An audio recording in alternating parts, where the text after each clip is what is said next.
Hi guys, welcome to another edition of our Dynasty Spotlight series here at Masters Fantasy Football. Next up on our list is Amon-Ra St. Brown out of USC. I know this is a guy that the doc likes a lot, so I'll let him break him down in a minute. But we've got him at 6'1", 197 pounds.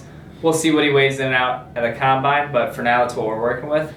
Want to break down his game for us, Doc? Absolutely. And I also think we were talking before the show too, I kind of think he's a little shorter than that, a little more compact. Mm-hmm. So not necessarily a bad thing at all. I think he still has good size. But to go along with that, Amon-Ra is just kind of, he's a jack of all trades, really. He can do it all. For a guy that's not that big, he can go up and fight for the ball.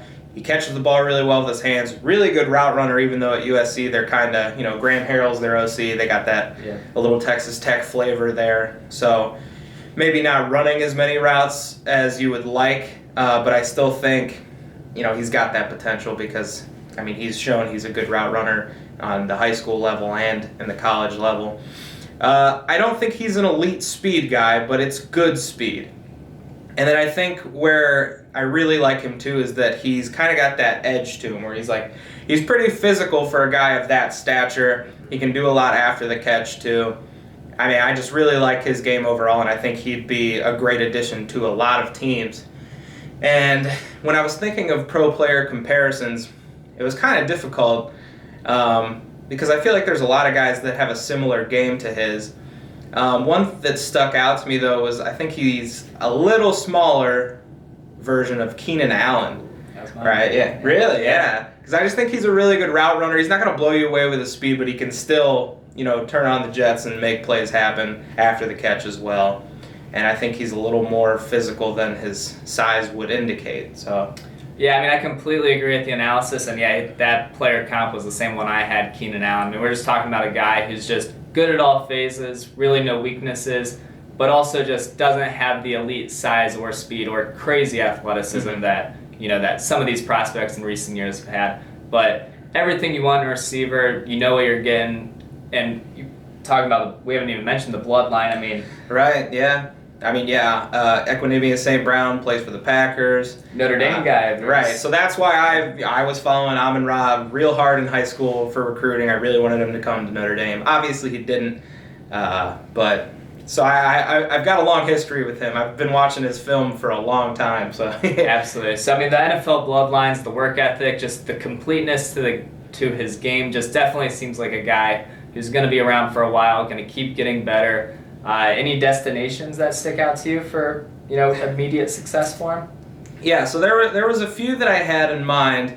One of them would have been, because he's probably going to go second round. Mm-hmm. I'm thinking, I think a team like maybe Green Bay. I think that might be a cap for him. Like late first round, I could see him being a good opposite of Devontae Adams there. I had a couple others now that are not coming to my mind. I agree with this. I think so. Realistically, probably looking at a second round pick, but possibly could slip in that late first.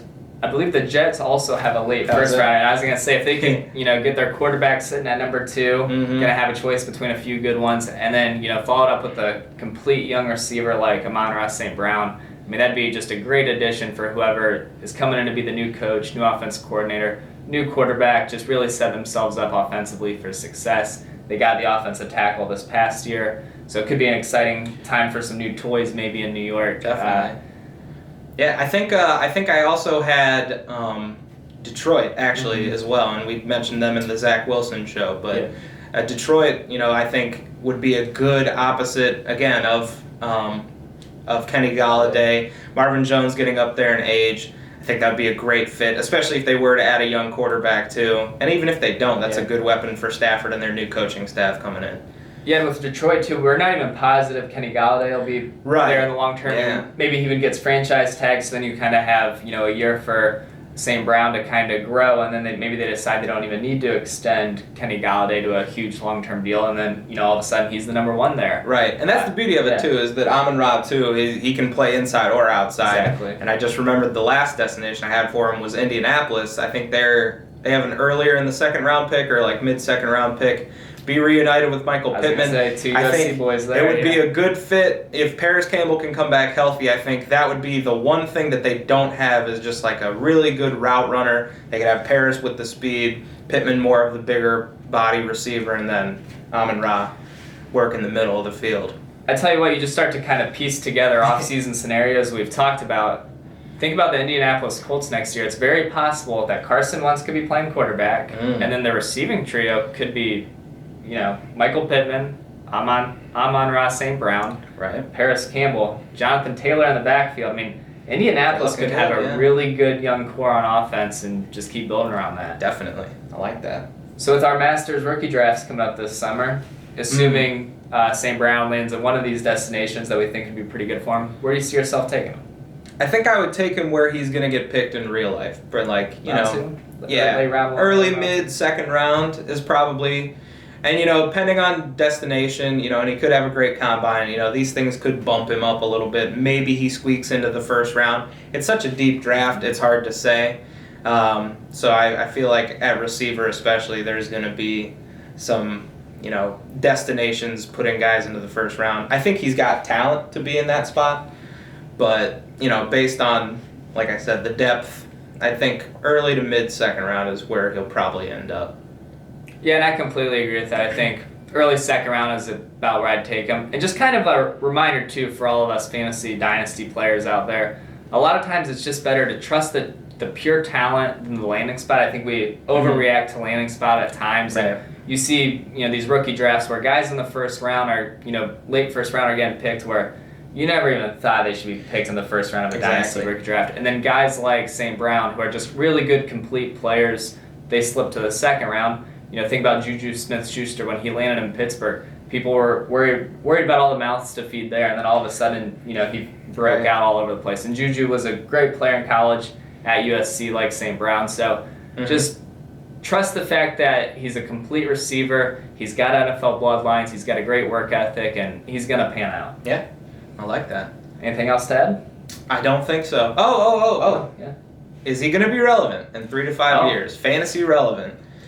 I think absolutely he will, and like a lot of these receivers, I think he'll be more relevant, and I think he'll really be blossoming 3 to 5 years from now and be, taken over as part of a new wave of receivers coming in. I couldn't agree more. I think he'll start a little slower just because where he's probably going to end up, but I think he'll grow into a bigger role as the years go on and become one of the better receivers from this draft class. Absolutely. Yeah, I think that's all we got. As always, like, subscribe, all that good stuff. And hey, if you're interested in Dynasty Fantasy Football, we here at Masters got hundreds of Dynasty leagues. Never folded one. Over 600, that is. Yeah, never folded a single one. So come on over. Al and I both agree it's the best way to play fantasy football. So sign up for a league. You're going to have it every year. So we'll see you next time for the next video. Who do we got next, Al? I think go another receiver, Rashad Bateman, maybe out of Minnesota. Yeah, we'll do Rashad Bateman. All right. All right, guys. Thanks for listening, guys.